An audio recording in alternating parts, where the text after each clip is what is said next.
মানুষ জীবনের পথে চলতে গিয়ে অনেক সময় এমন কিছু মানুষকে ভালোবেসে ফেলে যাদের কাছে তার ভালোবাসার কোনো মূল্যই থাকে না।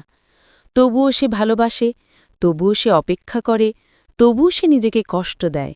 অথচ বাস্তবতা হল যে মানুষ তোমার অনুভূতিকে বুঝতে চায়নি, যে তোমার চোখের জালকে গুরুত্ব দেয়নি, তার জন্য নিজেকে কষ্ট দেওয়া আসলে নিজের প্রতি অন্যায়। আমরা ভাবি ভালোবেসে ভুল করেছি, কিন্তু আসলে ভুলটা ভালোবাসায় নয়, ভুলটা হয় ভুল মানুষকে ভালোবাসায়। তোমার হৃদয়টা ছিল নির্মল, সৎ, আর তাই সবাই এসে একটু একটু করে কেটে নিয়ে গেছে। কেউ তোমার ভালোবাসার মূল্য দেয়নি, তবুও তুমি তাদের স্মৃতিতে বেঁচে আছো। নিজের জীবনের আনন্দ ভুলে গিয়েছ। এই যে প্রতিদিন নিজের ভেতর এতটা যন্ত্রণা জমিয়ে রাখছ, সেটা কি তুমি প্রাপ্য ছিলে?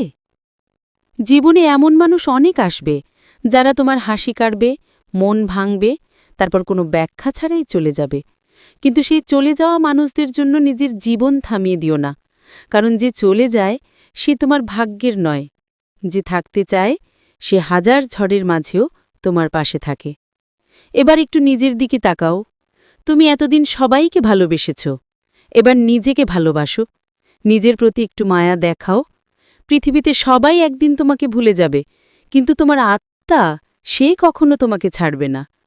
তুমি ক্লান্ত, তবুও লড়ছ। তুমি ভেঙে গিয়েও হাসছ, তুমি একা হয়েও টিকে আছো। এই শক্তিটাই তোমার সবচেয়ে বড় সৌন্দর্য। তাই এখন সময় এসেছে নিজেকে আর কষ্ট না দেবার। যে চলে গেছে তাকে যেতে দাও, যে বোঝেনি তাকে বোঝানোর চেষ্টা বন্ধ করো। নিজের শান্তিটা ফিরিয়ে আনো, নিজের জীবনের মানে নতুন করে খুঁজে নাও। কারণ তুমি হারিয়ে গেলে পৃথিবী থেমে যাবে না, কিন্তু তোমার জীবনের আলো নিভে যাবে। তাই নিজেকে ভালোবাসো, তোমার মতো করে, তোমার জন্য।